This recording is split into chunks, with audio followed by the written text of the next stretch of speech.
Hello friends, welcome to this educational platform. आप सभी का आपके अपने इस यूट्यूब चैनल पर स्वागत है। आज के इस वीडियो लेक्चर में हम लोग डीएलएड 4th सेमेस्टर की मैथमेटिक्स के कोर्स को आगे बढ़ाएंगे और उसमें एक नया चैप्टर सीखेंगे वृत्त।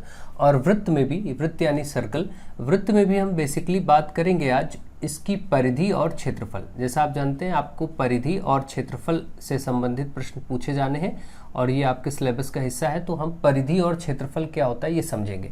तो आप सभी जानते हैं कि वृत्त की परिधि क्या होती है, उसकी जो बाउंड्री होती है, ये जो वृत्त की बाउंड्री आप देख रहे हैं, इसी बाउंड्री को वृत्त की परिधि कहा जाता है। ठीक है, ये जो बाउंड्री आप देख रहे हैं इस तरीके से, इसी को क्या बोला जाता है, इसी का नाम होता है परिधि। परिधि कह सकते हैं, या फिर एक और नाम इसका आप देख सकते हैं परिमाप।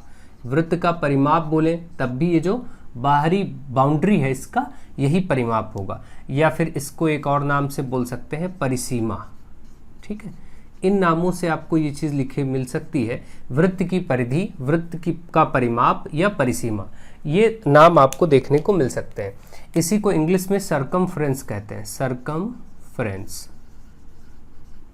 ठीक, सरकमफ्रेंस का मतलब ये जो वृत्त होता है, वृत्त की ये जो बाउंड्री आप देख रहे हैं ये वाली, इसी बाउंड्री को क्या बोलते हैं, परिधि, परिसीमा। इंग्लिश में सरकमफ्रेंस, परिसीमा कह सकते हैं, परिमाप या परिधि। देखिए, परिमाप वर्ड का मतलब ही है, परि का मतलब होता है बाहरी और माप का मतलब होता है मेजरमेंट। जो बाहर का माप यानी कि किसी भी बाहरी बाउंड्री की जो माप होती है उसी को परिमाप कहते हैं। तो किसी भी वृत्त का परिमाप बोला जाए तो इसका मतलब उसकी परिधि की बात की जा रही है, परिसीमा बोला जाए तो भी उसी की बात की जा रही है। और यदि परिसीमा या परिमाप या परिधि तीनों नाम में से कोई भी देखने को मिलता है तो आप उसको समझ जाएंगे कि ये क्या चीज़ बोल रहा है। ठीक है, तो आई होप आप इसको समझ पा रहे होंगे कि ये चीज़ें क्या है।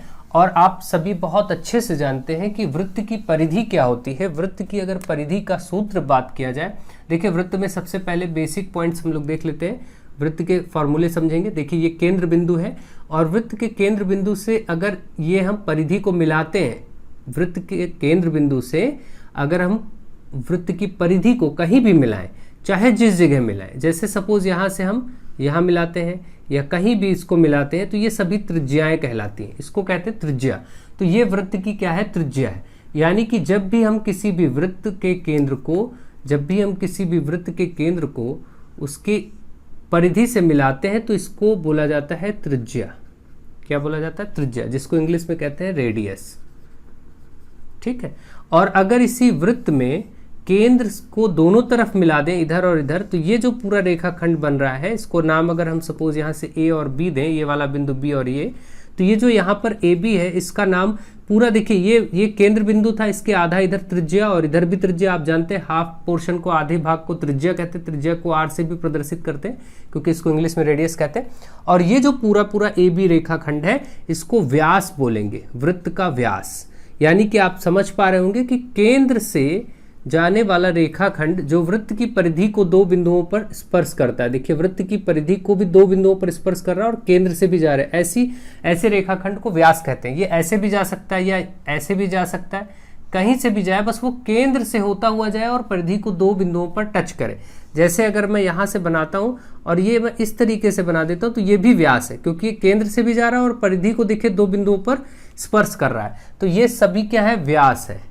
व्यास यानी डायमीटर। ध्यान से समझिएगा, व्यास को इंग्लिश में क्या कहा जाता है, डायमीटर कहा जाता है।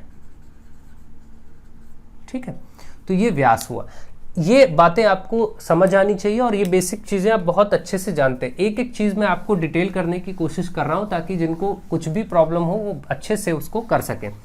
अब आप देखिए, ये जो बाउंड्री है, किसी भी वृत्त की ये जो बाउंड्री होती है इसको परिधि कहा जाता है। तो परिधि का एक सूत्र आपके पास होता है। वृत्त की परिधि या परिसीमा या परिमाप, कुछ भी बोले, मैंने आपको बताया, इसको सी से लिखते हैं कई जगह क्योंकि ये सरकमफ्रेंस इंग्लिश में बोला जाता है। और वृत्त की परिधि का फॉर्मूला होता है 2πr। वृत्त की परिधि का फॉर्मूला होता है 2πr। ठीक है, तो परिधि को आपने नाम दिया, देखिए सी से भी और 2πr। अब आप देखिए, आप एक चीज और समझिए कि बहुत ही बेसिक सी बात आपने देखी थी कि अगर केंद्र बिंदु को किसी भी परिधि पर एक बिंदु से मिलाते हैं तो इसको त्रिज्या कहा जाता है, और दोनों तरफ अगर ये देख लेते हैं तो पूरा ये व्यास हो जाता है। तो आप ये देख पा रहे हैं कि व्यास जो है वो ये आधा हिस्सा इसको त्रिज्या कहा जाता है, जिसको हम आर से लिखते हैं। ये आर हो गया और ये आर हो गया, तो आप देख रहे हैं 2 आर के बराबर व्यास है। व्यास बराबर 2 गुणे त्रिज्या होता है, व्यास बराबर 2 गुणे त्रिज्या। ये सूत्र आपको मालूम होता है पहले से, क्योंकि व्यास पूरा है और आधे हिस्से को त्रिज्या कहा जाता है। ठीक, ये आधे हिस्से को इस तरफ त्रिज्या आप कहेंगे और या फिर इस तरफ भी आप त्रिज्या देखेंगे, और जो पूरा पोर्शन है इस पूरे पोर्शन को व्यास कहा जाएगा। ठीक है, तो ये चीज़ें आप समझिए। तो इसी प्रकार से आप ये चीज़ें जानते हैं। व्यास और त्रिज्या में आप संबंध की बात की जाए तो व्यास बराबर 2 गुणे त्रिज्या। अब देखिए 2 गुणे त्रिज्या को आप चाहे तो इंग्लिश में या ऐसे लिख सकते हैं, नोटेशन में, रिप्रेजेंटेशन में 2 गुणे त्रिज्या यानी r, 2r लिख सकते हैं। व्यास की जगह 2r लिख सकते हैं, या कहीं पर अगर ऐसा आया हो ये सूत्र भी आप नोट कर लेंगे, व्यास बराबर 2 गुणे त्रिज्या। अब आप इसको ऐसे लिख सकते हैं, d, व्यास को डायमीटर कहते हैं, d बराबर 2 गुणे ये आपका r। व्यास जहां भी 2r लिखा हो, 2r, तो इसको भी आप व्यास सिंपली कह सकते हैं बहुत ही आसानी से। यानी 2 गुणे, इस 2r का मतलब ही है 2 गुणे त्रिज्या। कहीं भी 2r लिखा हो तो इसको हम व्यास कह देंगे। त्रिज्या का डबल जहां भी होगा उसको हम व्यास कह सकते हैं।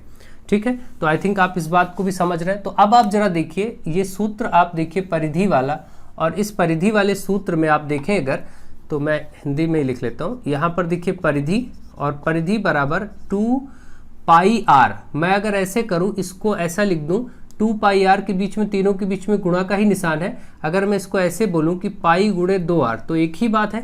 देखिए 2 पाई r में पाई को मैं आगे लिखता हूँ और गुणे 2r ऐसे लिखा जाए।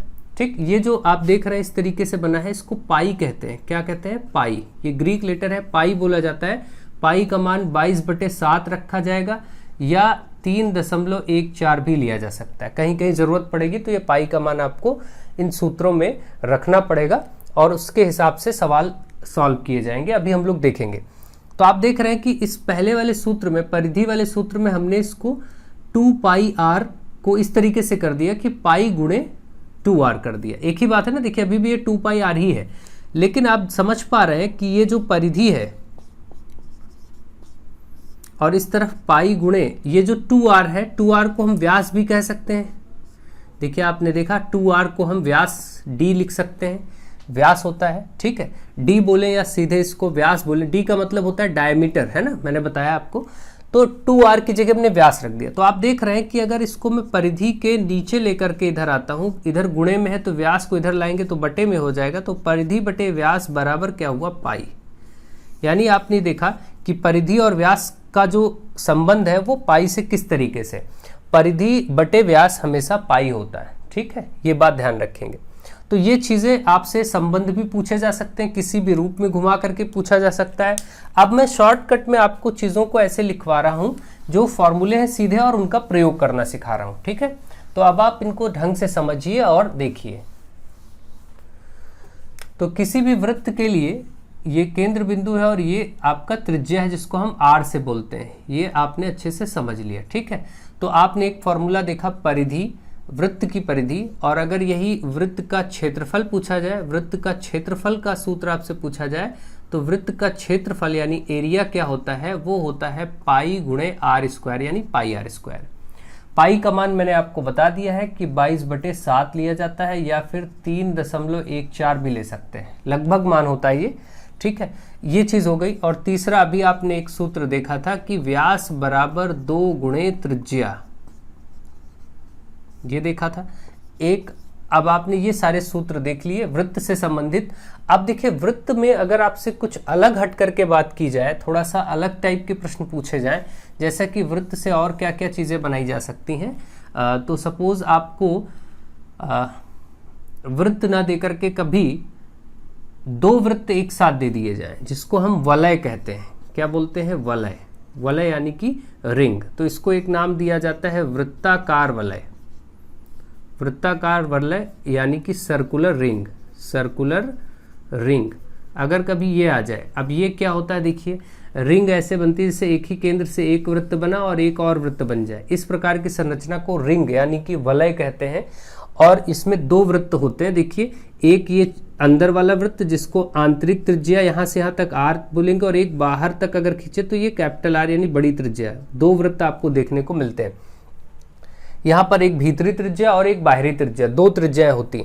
और इसका जब भी आपको सवाल मिलेगा तो उसमें आपको इसका वलय का क्षेत्रफल मिलेगा, वलय का क्षेत्रफल पूछा जाएगा। तो वलय का क्षेत्रफल क्या होता है, सूत्र आप लोग नोट कर लीजिए, पाई गुणे r square minus r square. ठीक है, मतलब बाहरी त्रिज्या का वर्ग माइनस भीतरी त्रिज्या का वर्ग। ठीक है, यहाँ दो त्रिज्या है आप देख पा रहे हैं, ये जो छोटे वाले वृत्त की त्रिज्या है वो स्मॉल आर और जो बड़े वाले वृत्त की त्रिज्या है वो कैपिटल आर मानी जाती है। ठीक है, तो ये पहला हो गया। दूसरा सूत्र इसमें आपसे पूछा जा सकता है, इस वृत्ताकार वलय की परिधि या परिमाप, ये कुछ भी आपसे पूछा जा सकता है कि परिधि आपसे पूछें तो आप समझ रहे हैं परिधि का सूत्र होता है 2 पाई और r माइनस आर।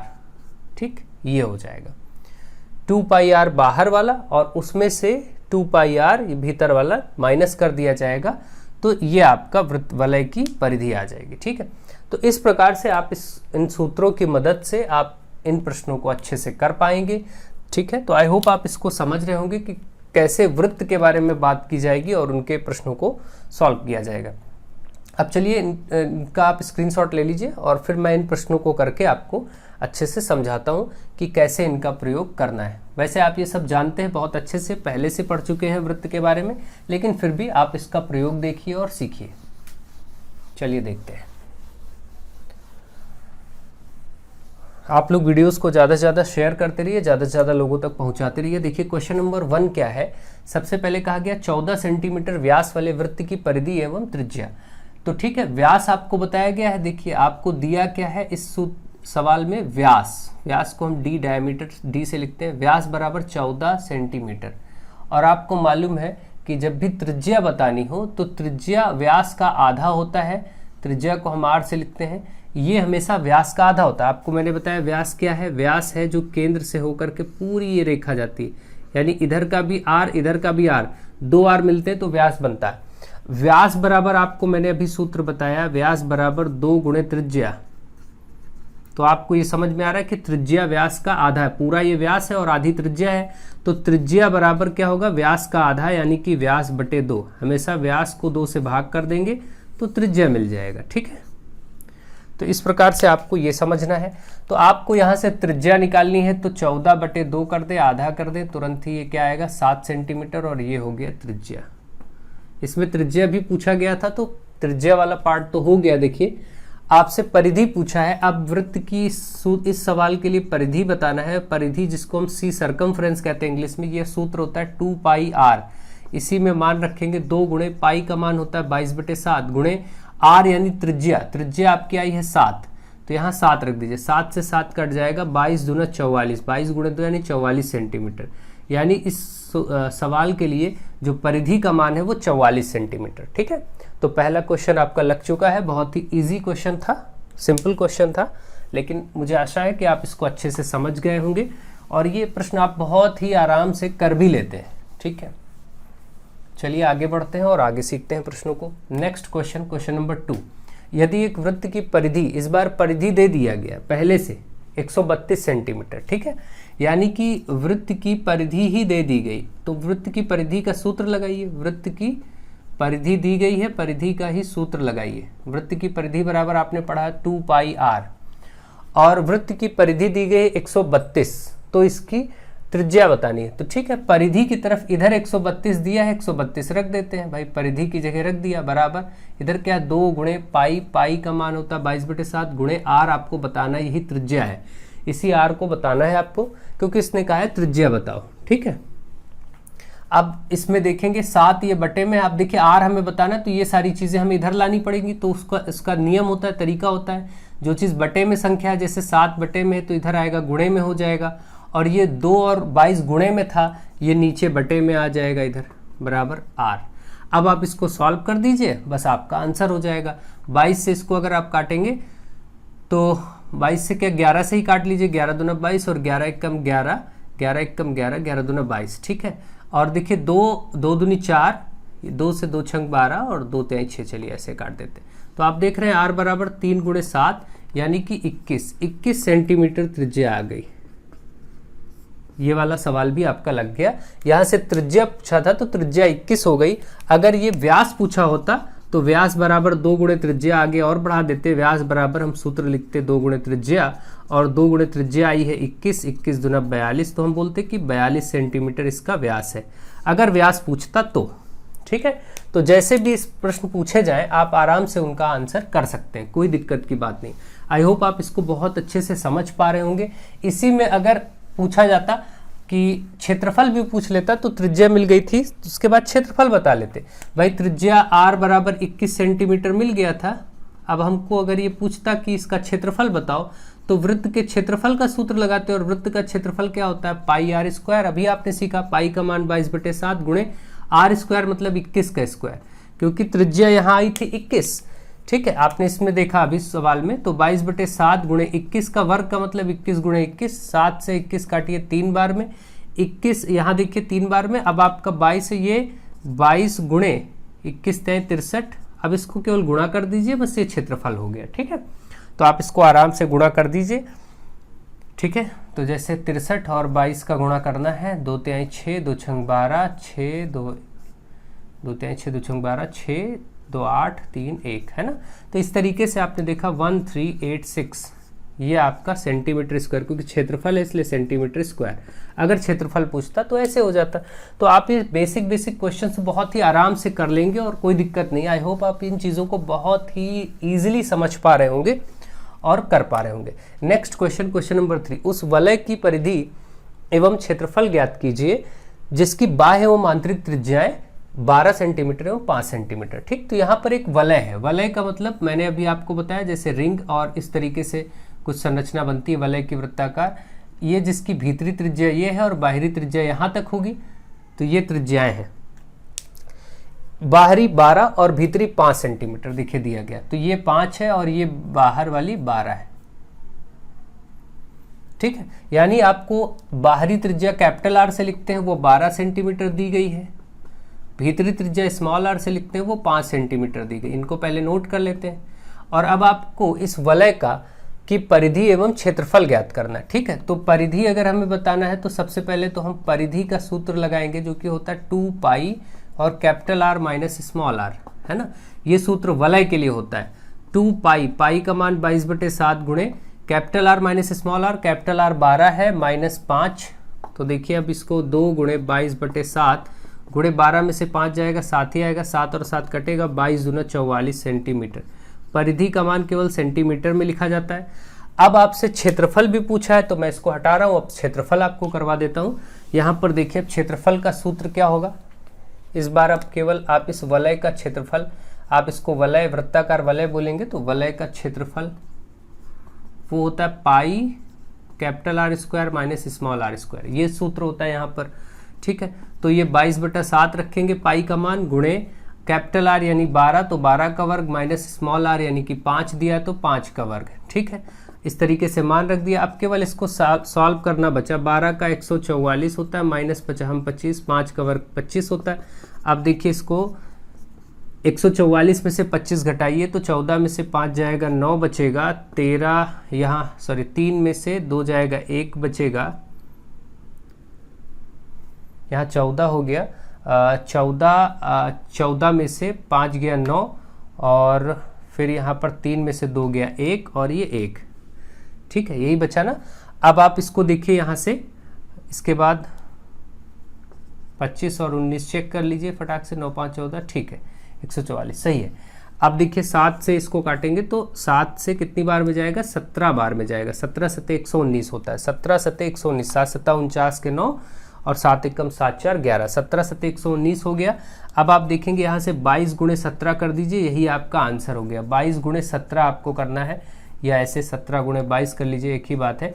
गुणा करिए, 17 दूना 34, 17 दूना 34, 4 3 7 3, 374 374 सेंटीमीटर स्क्वायर, ये आपका क्षेत्रफल हो गया। इस तरीके से आपको ये क्वेश्चन लगाना था, सॉल्व करना था। ठीक है, आई होप आप इसको भी समझ गए होंगे कि कैसे ये प्रश्न सॉल्व करने हैं और कैसे इसका आंसर निकालना है। ठीक है, तो मुझे आशा है कि ये वाला प्रश्न भी आपको बेहतर तरीके से समझ में आ गया होगा। अब चलिए आगे बढ़ते हैं और आगे के प्रश्नों को देखते हैं और समझते हैं। नेक्स्ट क्वेश्चन नंबर 4, दो वृत्तों की त्रिज्याओं का अनुपात 2:3 है। दो वृत्त हैं अलग अलग, एक की त्रिज्या को मैं R1 मान लेता हूँ भाई, दो वृत्त हैं तो माना कि पहले की त्रिज्या को R1 मान लेते हैं और दूसरे की त्रिज्या को हम R2 मान लेते हैं। ठीक, इसी तरीके से आप इसको मान लेंगे। 2:3 था तो इसको 2x लिख दीजिए, इसको 3x ले लीजिए, कोई दिक्कत नहीं। इनकी परिधियों का अनुपात क्या होगा, तो आप बताइए। परिधियों का अनुपात मतलब C1/C2, पहले की परिधि बटे दूसरे की परिधि। परिधि को C से रिप्रेजेंट करते हैं। परिधि का सूत्र होता है 2πr, और 2πr दोनों को लिखेंगे, लेकिन मैंने पहले को R1 माना, इसको R1 और इसको R2 माना, तो यहाँ 2πr2 कर दीजिए, बस R1 और R2, क्योंकि पाई का मान फिक्स होता है 22/7, कोई दिक्कत है। अब देखिए यहाँ से 2π कट जाएगा और R1/R2 ही आ जाएगा और इधर C1/C2। R1 का मान 2x, R2 का मान 3x, x कटा, वही 2/3 आ गया। आप देख रहे हैं C1/C2 यानी दोनों की परिधियों का अनुपात वही आ गया, 2:3 ही, जो था वही हो गया। यानी आप इतना ध्यान रखें कि जब दो वृत्तों की त्रिज्या दी हो और परिधि का अनुपात पूछे तो यही उत्तर हो जाएगा जो दिया होगा, 2:3 ही। ठीक है, निकाल के मैंने आपको दिखा दिया है। और अगर इनके क्षेत्रफलों का अनुपात पूछता तो क्षेत्रफल अगर पूछता तो देखिए A1/A2 लिखते। पहले का क्षेत्रफल πr1², क्योंकि तब सूत्र बदल जाता, दूसरे का πr2², यहाँ से पाई कटता। और क्षेत्रफलों का अनुपात पूछता तो त्रिज्या पहले का देखिए 2x है और दूसरे का 3x है, यहाँ मान रखते और इस पर वर्ग है, R1² R2², देखिए दोनों पर वर्ग है।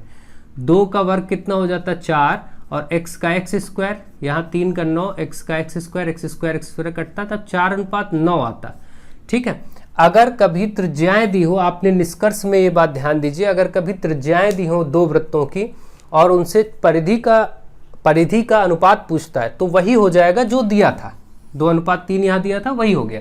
लेकिन अगर क्षेत्रफल का पूछता तो बस इनका वर्ग कर देंगे, 2 का 4 और 3 का 9, देखिए 4:9 आया। ये इसलिए मैं बता रहा हूँ डायरेक्ट, अगर कभी टेट सीटेट सुपर टेट में ऐसा प्रश्न आता है तो उस स्थिति में आपको इतना सॉल्व करने की जरूरत नहीं, बहुत ही आसानी से आप सीधे सीधे याद रखिए कि वृत्त की त्रिज्याओं का अगर अनुपात दिया हो तो परिधि और क्षेत्रफल का अनुपात क्या होता है, ये आप डायरेक्ट ध्यान रखेंगे, और नहीं तो ऐसे करके सॉल्व कर लेंगे। ठीक है, तो मुझे आशा है कि आप इसको बहुत अच्छे से समझ गए होंगे और कैसे करना है ये बात भी आपके समझ में आ रही होगी। Next question number 5। एक साइकिल के पहिए का व्यास 77 सेंटीमीटर, पहिए का व्यास दिया हुआ, तो यहाँ नोट करिए व्यास बराबर 77 सेंटीमीटर। ठीक है, चलिए नोट कर लिया। आगे बोला गया है 2.42 किलोमीटर चलने में पहिया कितने चक्कर लगाएगा। आप बताइए, कोई भी पहिया होगा, एक चक्कर का मतलब हुआ इसकी परिधि, देखिए गोल एक जो परिधि है, ये इसका एक चक्कर इस पहिए का तभी पूरा होगा जब ये अपनी बाउंड्री के बराबर चल जाएगा। यानी कि इसका मतलब किसी भी वृत्त की एक चक्कर का मतलब क्या होता है, कोई भी वृत्त है, जैसे कि यहां पर पहिया बोला गया है का एक चक्कर, या यूं मान लीजिए कि पहिया का एक चक्कर का मतलब हुआ बराबर वृत्त की परिधि, जो इस वृत्त की ये बाउंड्री है, यही एक चक्कर होगा। सिंपल सी बात है, वृत्त की परिधि, यानी ये बात आप समझ पा रहे हैं कि वृत्त की परिधि ही उसका एक चक्कर है। तो यानी कि 2πr परिधि में मान रख देते तो इससे एक चक्कर हमें पता चल जाएगा कि एक चक्कर में कितनी दूरी तय हो रही है। तो 2π का मतलब 22/7 और गुणे r चाहिए। यहाँ पर r नहीं है बल्कि व्यास है 77 सेंटीमीटर, तो व्यास से त्रिज्या तो आप आराम से बना सकते हैं, त्रिज्या बराबर व्यास बटे 2 यानी 77/2। तो देखिए यहाँ पर त्रिज्या की जगह 77/2 रख देते, 2 से 2 कटा, 7 से 77, 11 बार में। अब ये 22 गुणे 11 आ गया। ठीक है, 22 गुणे 11 को अगर आप 11 से गुणा करेंगे, 2 4 2, ये आ गया 242। ठीक है, 242 आ गया। ये 242 क्या आया है, 242 सेंटीमीटर, क्योंकि ये परिधि एक चक्कर के लिए इतने सेंटीमीटर था या मीटर था, सेंटीमीटर था। ठीक है, एक चक्कर में इतने सेंटीमीटर वो चलेगा। ठीक है, ठीक। अब वो पूछ रहा है कि जब एक चक्कर में इतने सेंटीमीटर चलेगा तो आप बताइए कि इतने किलोमीटर चलने में कितने चक्कर लगाएगा। तो आपको अगर ये बोला जाए कि ये पूरी दूरी है, ठीक है, इसको अगर कई खंडों में बांटा जाए, छोटे छोटे खंड में, कितने खंड बनेंगे, तो बड़ी वाली दूरी को छोटी वाली दूरी से भाग कर देंगे, बस ये पता चल जाएगा कितने खंड होंगे। तो कुल दूरी यहाँ बताई गई है कि इतनी दूरी में कितने चक्कर होंगे, इसको भाग कर देंगे तो चक्करों की संख्या आ जाएगी।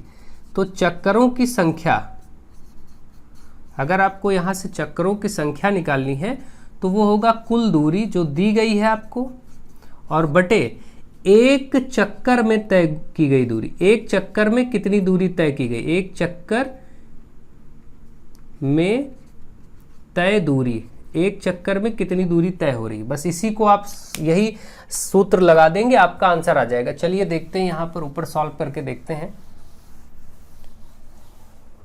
देखिए, तो आपकी कुल दूरी है 2.42 किलोमीटर। पहले इनको समान करिए। 2.42 किलोमीटर को अगर हम मीटर, क्या बल्कि ये सेंटीमीटर में था तो ये भी आपको सेंटीमीटर बनाना होगा। देखिए ये भी सेंटीमीटर बनाना होगा।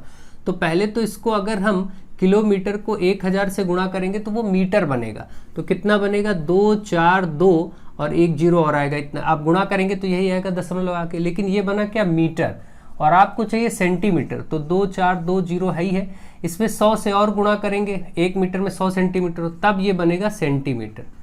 तो आप देख रहे हैं आपके पास यहाँ पर इतने सेंटीमीटर आया। इसको अगर आप गुणा कर लेंगे तो आएगा 2420, यही है, और 2 जीरो और आ जाएंगे। ये सेंटीमीटर बना। आपने पहले इस किलोमीटर वाली दूरी को सेंटीमीटर बना लिया। अब आपको इसमें मान रखना कुल दूरी कितनी है, चक्करों की संख्या, चक्करों की संख्या बराबर कुल दूरी अब आपकी आ गई है सेंटीमीटर में 2420 और 2 जीरो और है साथ में, और बटे एक चक्कर की दूरी है 242। 242 से कट जाएगा, 242 1000 चक्कर लगेंगे, यानी कि 1000 चक्कर इसका उत्तर हो गया। इस प्रश्न के लिए उत्तर है 1000 चक्कर। देखिए सबसे सिंपल सी बात आप इतना याद रखिए कि पहिए का एक चक्कर यानी कि उसकी परिधि, तो परिधि निकाल लेंगे, और फिर कुल दूरी दी है, लेकिन इसने किलोमीटर में दिया, जबकि पहले ये व्यास था सेंटीमीटर में, तो इसको सेंटीमीटर बना लेंगे। देखिए मैंने आपको ये सेंटीमीटर बनाना यहाँ पर बता दिया, इसको अलग साइड में आप सेंटीमीटर बना लीजिएगा। भाई पहले किलोमीटर को 1000 से गुणा करेंगे, मीटर बन जाएगा, मीटर को 100 से गुणा करेंगे, सेंटीमीटर बन जाएगा। तो ये इतना आ गया आपका 242000 सेंटीमीटर। सेंटीमीटर में जैसे बन गया तो ये कुल दूरी थी ही दी गई, और इसको एक चक्कर की दूरी जो हमने निकाली है 242 सेंटीमीटर, इससे भाग कर देंगे तो कुल चक्कर 1000 आएंगे। इससे पता चल जाएगा कि 1000 चक्कर पहिए को चलना पड़ेगा। ठीक है, तब इतनी दूरी तय होगी। इस प्रकार से आपने ये प्रश्न भी समझ लिया कि कैसे ये प्रश्न लगेगा, और इनके सूत्रों को ध्यान देते चलिए, तरीकों को ध्यान देते चलिए। जब भी ऐसे प्रश्न आए, कहीं पर चक्कर लगाने हो या फिर किसी चीज़ में फेरे लगाए जा रहे हो, मतलब मान लीजिए कोई चीज़ है, जैसे ये रॉड है, इस पे अगर आपको कई फेरे लपेटने हो तार से, तो एक चक्कर बराबर एक फेरा हो गया। तो इसी तरीके से आप कई कॉन्सेप्ट यूज करके आप उसको लगा सकते हैं। ठीक है, नेक्स्ट क्वेश्चन नंबर 6, एक वर्ग और एक वृत्त। एक आपके पास वर्ग है और एक वृत्त है, दो चीजें हैं। एक वर्ग और एक वृत्त के परिमाप समान है। इनके परिमाप यानी कि परिमाप का मतलब क्या है, बाहरी माप यानी परिधि। इसकी जो परिधि है, इस वृत्त की जो परिधि है वो बराबर है, परिधि को ही परिमाप कहते हैं। और इसका जो परिमाप है, वर्ग का परिमाप और परिधि सब आप समझते हैं, इसी परिधि को ही नाम दिया जाता है परिमाप भी कह सकते हैं वृत्त के लिए, या परिधि भी कह सकते हैं। ठीक है, दोनों के परिमाप समान है 44 सेंटीमीटर। आपको मालूम है कि जो वर्ग का परिमाप है, यहां पर बोला गया है कि वर्ग का परिमाप बराबर होता है 4 गुणे भुजा, आपको मालूम है यहां से। तो अगर वर्ग का परिमाप भी 44 है तो इधर 44 रख दीजिए, ये 4 गुणे भुजा, तो आप इससे आपको वर्ग की भुजा मिल जाएगी। आप देखिए यहाँ से 4, ये 44 के नीचे गुणे में है, इधर लाएंगे तो बटे में हो जाएगा, इस तरफ भुजा, यानी कि उस 4 11 चौके 44। तो आप देख रहे हैं कि उस वर्ग की भुजा 11 सेंटीमीटर आ गई, यानी ये 11 सेंटीमीटर है, 11 और 11, तो 11 सेंटीमीटर का वर्ग हुआ। वर्ग की आपको भुजा मिल गई। अब यहां से परिमाप समान था, यहां पर वृत्त का भी परिमाप की अगर बात की जाए तो हम वृत्त का परिमाप भी वही ले लेंगे क्योंकि दोनों का समान है। वृत्त का परिमाप कहें, परिमाप या परिधि वृत्त के लिए एक ही होता है, मैं दोनों लिखे दे रहा हूं ताकि आपको समझ आए। और इसका सूत्र होता है 2 पाई r। ये भी 44 दिया, इधर 44 रख दिया, 2 गुणे पाई यानी 22/7 और गुणे आर। ये देखिए 7 इसके साथ गुणे में आ जाएगा 44 के साथ, क्योंकि इधर 7 बटे में, इधर गुणे में आएगा, और ये दोनों गुणे में है तो ये बटे में आ जाएंगे, 2 गुणे 22 बराबर त्रिज्या। इससे देखिए अब इसकी त्रिज्या निकल आएगी, ठीक है। 22 दूना 44, 44 कट गया, 7 बचा, तो त्रिज्या क्या आया, त्रिज्या बराबर 7। अब आप देख रहे हैं ये जो वृत्त था इसकी त्रिज्या आ चुकी है ये 7 सेंटीमीटर। वृत्त की त्रिज्या 7 आ गई और इधर वर्ग की भुजा 11 आ गई। अब क्या पूछा था वो देख लेते हैं। ये चीजें आपको इससे पहले पता चल गई। अब देखिए क्या पूछा था, इसने पूछा था किसका क्षेत्रफल अधिक है। अब इसका अगर क्षेत्रफल निकालें तो वर्ग का जो क्षेत्रफल होता है वो आप सभी जानते हैं, वर्ग का क्षेत्रफल बराबर भुजा की घात 2, भुजा की घात 2, और भुजा आई है 11, 11 की घात 2, 11 गुणे 11 121 होगा, क्योंकि 11 का वर्ग का मतलब 11 गुणे 11 121 सेंटीमीटर स्क्वायर। यहाँ से आपने देखा कि वर्ग के लिए जो क्षेत्रफल आया वो ये आ गया। अब वृत्त का क्षेत्रफल इधर लिख लीजिए, वृत्त का क्षेत्रफल जिसका सूत्र होता है पाई आर स्क्वायर।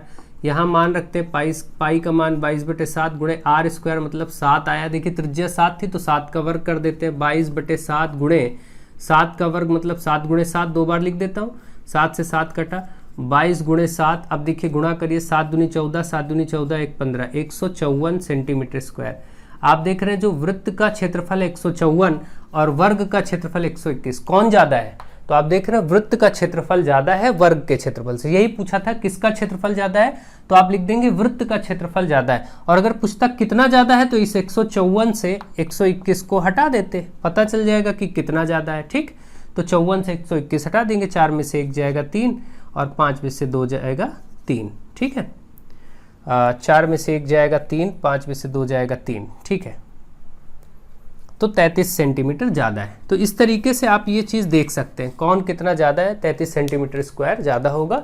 ठीक है, तो आई होप आप इस बात को अच्छे से समझ रहे हैं कि कैसे ऐसे प्रश्नों को सॉल्व किया जाता है। और इस प्रकार के सभी प्रश्न मैंने आपको बहुत अभी इजी और बेसिक क्वेश्चन समझाने का प्रयास किया है। नेक्स्ट पार्ट आपको मिलेगा जिसमें इसके थोड़ा सा लेवल अप करके प्रश्नों को कराया जाएगा, जो थोड़ा डिफरेंट टाइप के क्वेश्चंस और होंगे। अभी आप इन बेसिक्स को, सारे फॉर्मूलों को अच्छे से समझिए, सीखिए और रिवाइज करिए।